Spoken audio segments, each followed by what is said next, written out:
Good day, fellow investors. One of the most requested stocks for me to analyze this summer was Lululemon. But let's do a Nike versus Lululemon comparison to see whether these stocks can increase your long-term wealth level.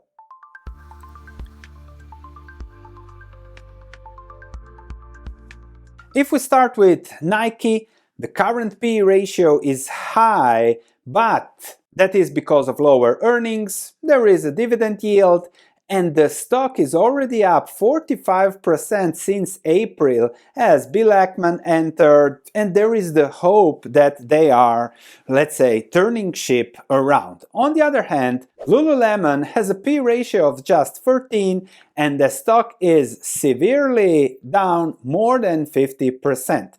When we compare the two, there is no dividend with Lululemon, Nike, and let's start with discussing Nike. Over the past 5 years, the stock is down 31%, but this was COVID, this was the pandemic exuberance impact, more buying. However, the key with Nike is that there was good, stable growth, especially up to 2023, but then 2024 was stable, and then we have this big, more than 10% decline in revenues. This was also combined with a decline in margins and a 50% drop in net income from a company that was doing 6 billion to now around 3 billion in value creation.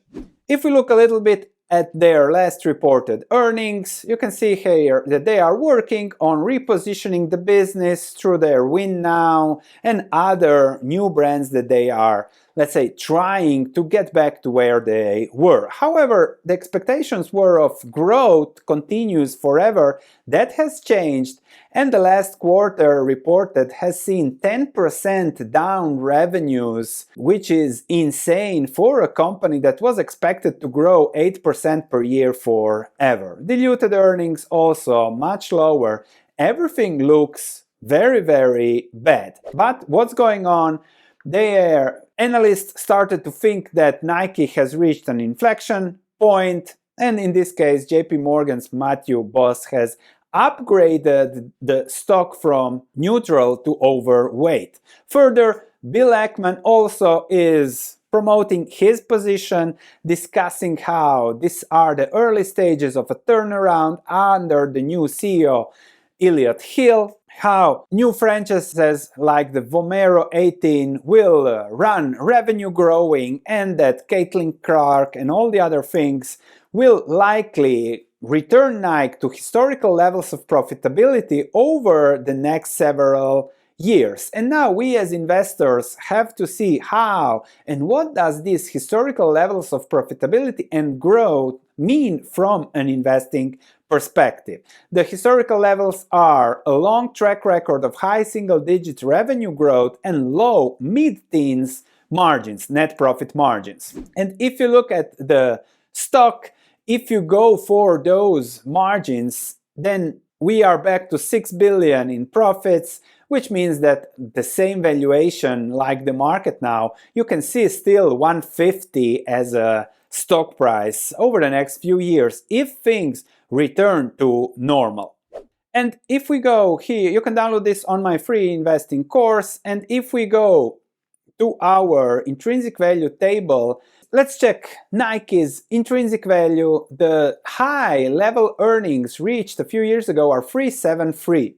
If they reach that immediately, let's say the end of 2026, let me change this, then with 5% growth going forward, with a dividend payout ratio that's not 100%, so I have to change that to, let's say, 20%, then the intrinsic value still for a normal terminal multiple of 15 is still just 40 from a stock price perspective.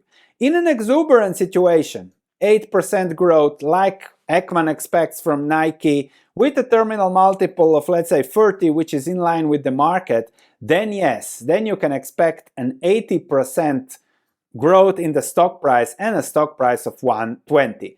Negative situation, just 4% growth, terminal multiple of 12 like Lululemon, and you are down to 30. So from an intrinsic value, conservative margin of safety situation, Nike is not a stock to touch. From a bet that it will return to relative market levels, there is 50 to 100% upside on Nike returning to where it was. Again, feel free to check this for free, the free version on my free investing course, the premium version on my research platform. But when it comes to our quadrant, the exuberant scenario is just if everything that can happen happens with Nike on the positive side. However, I think that the average likely return is a high risk, 4 to 5%, that Nike will not reach the levels it enjoyed 3 years ago because there is simply so much competition. So, too much risk from a value investing perspective at Nike. Let's check Lululemon, that's much cheaper. And you can see here, Lululemon was also enjoying significant growth and exuberance that is now expected to decline with tariffs, with lower demand for athleisure and that trend. So let's look a little bit at the last results. Tomorrow there should be the new results out, and you can compare then whether the market was right selling the stock and will there be a shock or not. From a value investing perspective, you can wait for the earnings. If they are bad, the stock should go even lower, and then you can buy the long-term implications on the cheaper. So still, revenues are still growing, everything still looks good on Lululemon. They're expanding globally, expanding the number of stores, still a small business, still globally underpenetrated, and therefore still with room to expand. They have lowered a little bit their guidance for net income for the year, stabilizing, not growing net income with the 2025 outlook, but still growing revenues and stabilizing a little bit here because it is expected that tariffs will hit them. However, JPM, the same guy that upgraded Nike, downgraded Lululemon because they are expecting an elevated level of markdowns, which should then hit net income and profits. Their inventories have gone up, so they have to get rid of that inventory at lower prices, again squeezing the high margins, 59% for Lululemon versus 40 something, 50 for Nike, and that is something that might shock even markets in the next quarter. Further, 75% of sales are from the United States, and for the first time we have had a decline in the Americas, and analysts usually focus on the Americas. And that is correct because when it comes to global, the global expansion might increase revenues, but the question is it profitable? Because you are just opening one store in Italy. Is one store in Milan something that we can consider profitably? Maybe over time they will keep on improving that, but it is a higher risk than already a well-established global brand like Nike. I've asked also my assistant ChatGPT, why is Lululemon stock down? Softening consumer demand and economic pressure, strategic missteps, brand dilution. We'll discuss what my wife says about that in a minute. Investor frustration, leadership changes, broader market sentiment, valuation concerns when there was growth, and perhaps the key is competition and market shifts. Investor sentiment on Reddit also negative. The quality has nosedived. My wife says Lululemon is going down because the quality isn't as it was. And as Warren Buffett says, it takes 20 years to build a reputation that you can ruin in 5 minutes. And that is the nature of Wall Street. It's all about quarterly returns, stock price incentives. Let's look how that story translates into the numbers.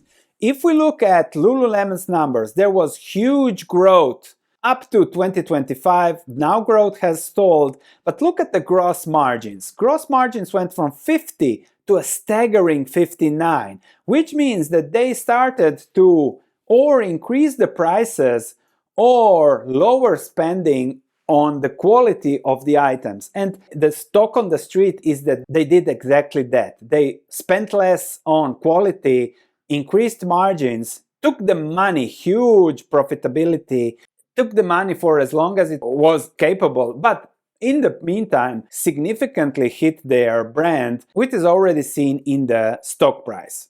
And when it comes to fashion, social media, new brand creators, it is extremely hard to discuss whether there is a moat or not.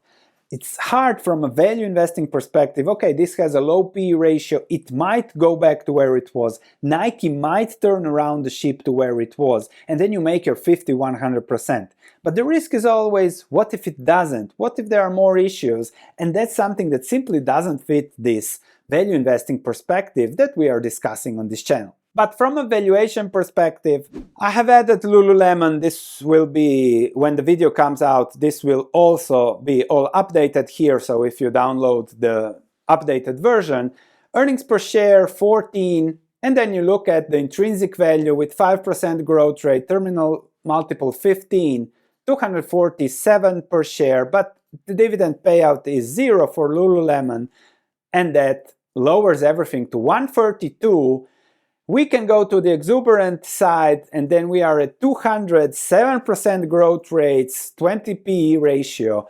If we put a 30 PE ratio, then okay, and higher growth rates going forward because they're doing buybacks, yes, then they are back to 300. But the reward here on the best case scenario doesn't justify the decline on the worst case scenario. P ratio of 12 staying where it is, slower growth over the next years, and then you are 50% down from here.